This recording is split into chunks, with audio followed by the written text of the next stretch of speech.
आदरणीय आर्य जी, आपका बहुत धन्यवाद। आपने मुझे अवसर प्रदान किया है। मैं आपके कार्यक्रम से आज पहली ही बार जुड़ रहा हूं और संभवतः मैं प्रयास करूंगा कि शुरू के 15 मिनट में कुछ मैं अपना चिंतन, आज जो आपने इस कार्यक्रम का टाइटल रखा है, जो आपने इसका रखा है, आजादी का महोत्सव, तो इस विषय पर मैं कुछ अपना चिंतन आपके समक्ष रखना चाहता हूं। उपस्थित सभी श्रोता महानुभावों को मैं सादर नमस्ते कहता हूं, सबका अभिवादन करता हूं। आप भी बहुत सुंदर अच्छा ये कार्यक्रम चला रहे हैं, तो ये कार्यक्रम इसी प्रकार से आगे भी चलता रहे, ऐसी मेरी शुभकामनाएं भी हैं। देखिए, हमने एक युक्ति बहुत प्रायः सुनी है, और वो ये है कि पराधीन सपने हूं सुख नाही। यदि व्यक्ति पराधीन है तो उसे कभी भी किसी भी प्रकार के सुख की प्राप्ति नहीं हो सकती है। दूसरा एक पक्ष ये भी है कि मनुष्य का जो स्वभाव है, अर्थात इसको ऐसे कहें कि जीवात्मा का जो स्वभाव है, वो हमेशा एक स्वतंत्रता चाहता है। और इसीलिए जो वैदिक सिद्धांत है, वो ऐसा हम माना जाता है कि कर्म करने में प्रत्येक जीवात्मा स्वतंत्र है। लेकिन इसमें भी क्या होता है कि ईश्वर ने विभिन्न प्रकार की योनियां बनाई हुई हैं। तो सिर्फ एक मनुष्य मात्र एक ऐसी योनि है जिसमें जीवात्मा कर्म करने की स्वतंत्रता रखता है। इसके अतिरिक्त अन्य जो इतर योनियां हैं, उनमें तो फिर जैसा ईश्वर का विधान है और जैसे उसके कर्म थे, वैसे फल की व्यवस्था के अंतर्गत वो उन कर्मों को भोगता है। तो बाकी सभी की तो भोग योनियां हैं, लेकिन मनुष्य की जो योनि है वो कर्म योनि है। अब देखिए, मैं आपको बताऊं, आप सभी को विदित है कि ये आजादी का अमृत महोत्सव हम इस कार्यक्रम को आज यहाँ मना रहे हैं। आप देखिए कि हमारा ये जो वर्ष है, अभी हमारा जो 15 अगस्त गया, उस 15 अगस्त को हमने अपनी आजादी के, अर्थात जो हमारी विदेशी शासकों की जो गुलामी थी, उससे हमने आजादी प्राप्त कर ली, और उसको हमने 74 वर्ष पूरे कर लिए। ये 75वां स्वतंत्रता दिवस हमने मनाया था, अर्थात 75वां वर्ष जो है वो चालू हो गया है। तो हमने 74 वर्ष पूरे कर लिए। अब आते हैं हम कि जो हमारी आजादी है, उसके हमारे लिए क्या मायने हैं। देखिए, पहले मैं अपनी बात को रखने से पहले ये भूमिका में आपको सारे बिंदु एक साथ दे देता हूं।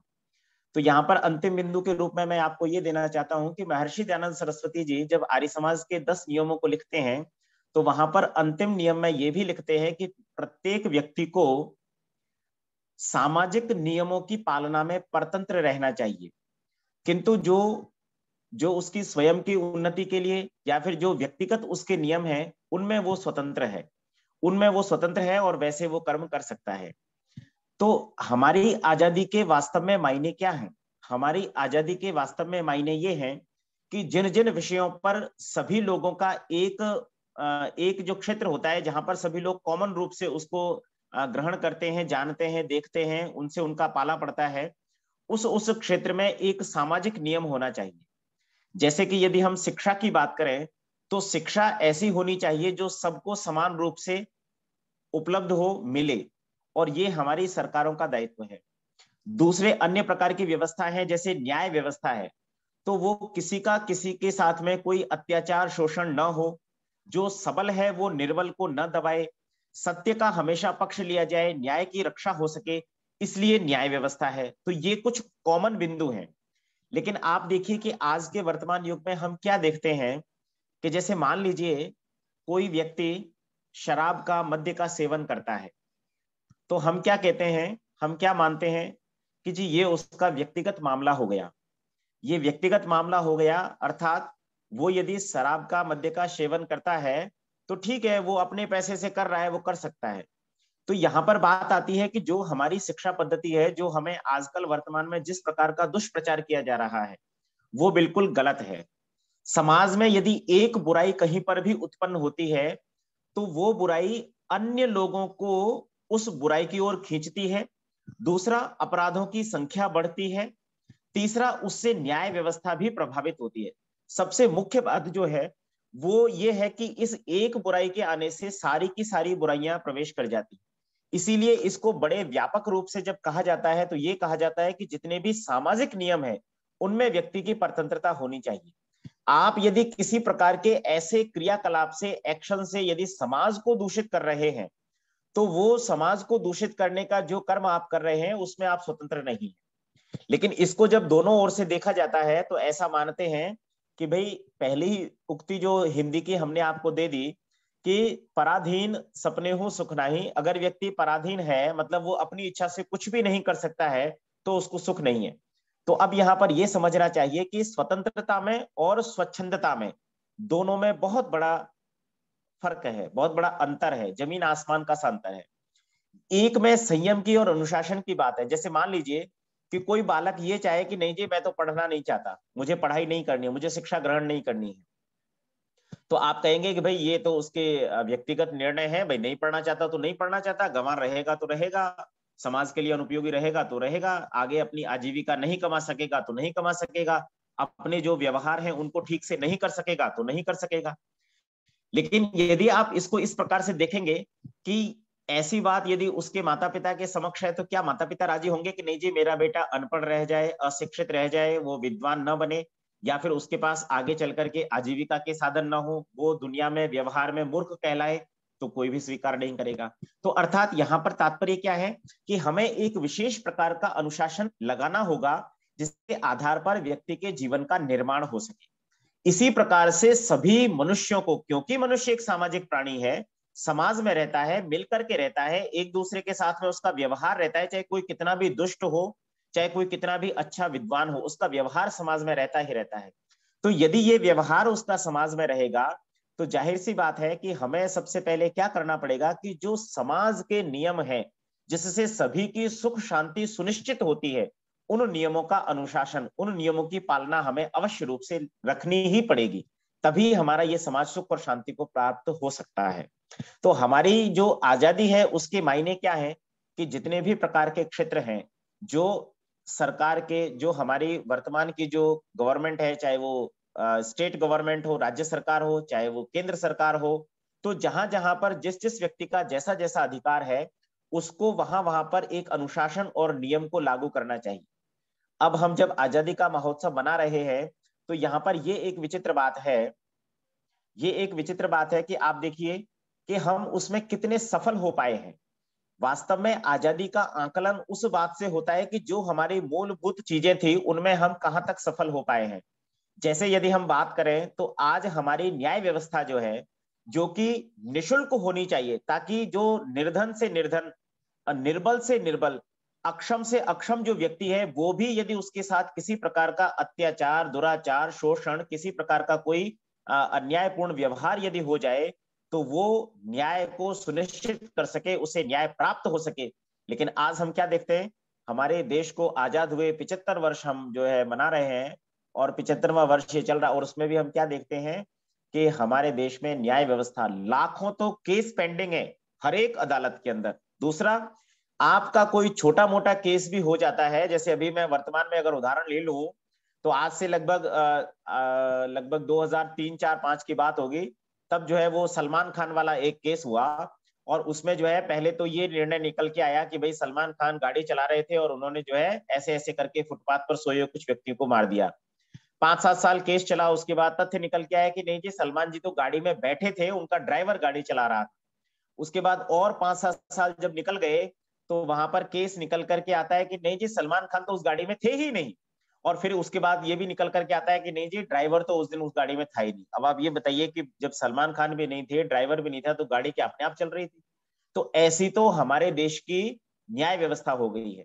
अभी 2 दिन, 1 दिन पहले ही जो है शाहरुख खान के बेटे को ड्रग्स लेते हुए पकड़ा गया, और मैं सोशल मीडिया पर मैसेजों की भरमार देख रहा हूं कि वहां पर आ रहा है कि बस 2-3 साल की बात और है, उसके बाद तो पता चलेगा कि वो तो वहां थे ही नहीं उस जगह पर, वो तो कहीं दूसरी जगह किसी दूसरे शहर का नाम आ जाएगा, राज्य का नाम आ जाएगा कि भाई शाहरुख खान का जो बेटा है वो ड्रग्स लेते हुए कभी पकड़ा ही नहीं गया, क्योंकि उस दिन तो वो वहां था ही नहीं, उस दिन तो वो वहां से और 50 किलोमीटर दूर या 500 किलोमीटर दूर या 5000 किलोमीटर दूर अमेरिका में कहीं बैठा था। तो हमारी जो न्याय व्यवस्था है वो इस कदर भ्रष्टाचार से ग्रसित हो गई है कि उसका अब कोई समाधान भी नजर नहीं आता है। दूसरा तथ्य जब इसको हम जोड़ते हैं तो हमारी जो शिक्षा व्यवस्था है, जो शिक्षा व्यवस्था है वो भी इसी प्रकार से निर्बल व्यक्ति को, जो निर्धन से निर्धन है उसको भी समुचित अवसर प्राप्त होना चाहिए शिक्षा को प्राप्त करने का। तो हमारी आजादी के मायने क्या है?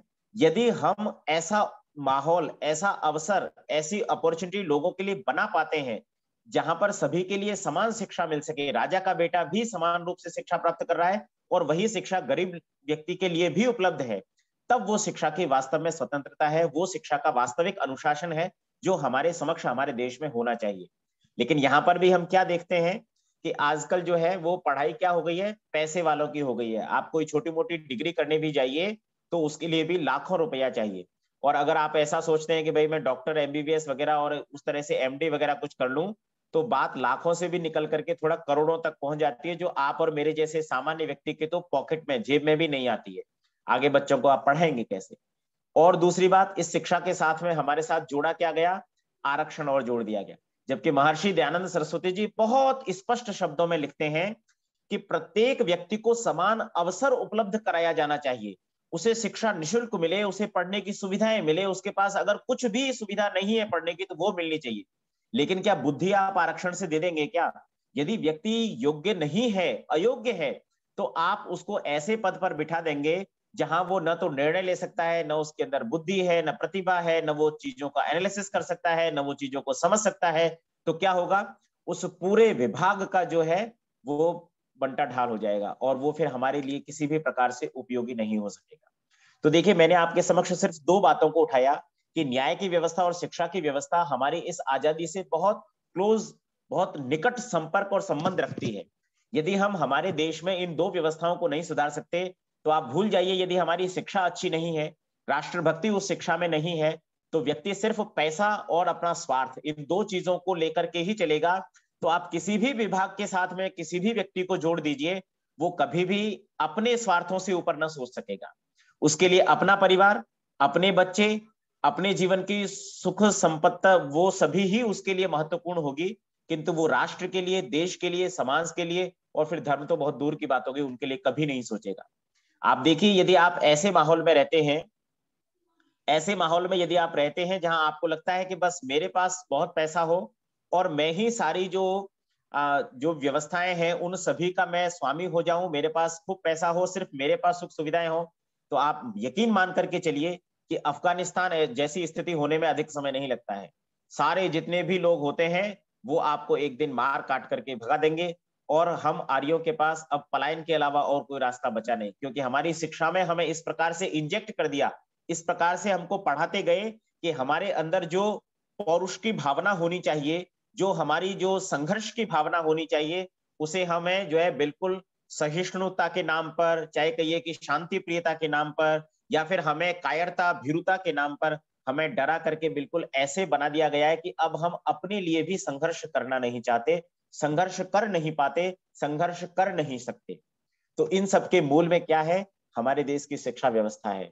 तो ये जो दो प्रकार के जो मुख्य आधार स्तंभ हैं, वो हमारी सरकारों को इस प्रकार से अपनाने चाहिए कि जो निर्बल से निर्बल, निर्धन से निर्धन, अक्षम से अक्षम व्यक्ति है, उसको भी इस प्रकार की सुविधाएं प्राप्त हो। तभी हमारा ये आजादी महोत्सव जो है उसको मनाना सार्थक होगा। ये जो हम स्वर्ण जयंती, अपनी आजादी का ये स्वर्ण वर्ष जो मना रहे हैं, 75 वर्ष जो हम मना रहे हैं, ये तभी सार्थक होंगे। इन्हीं शब्दों के साथ में मैं अपनी वाणी को विराम देता हूं।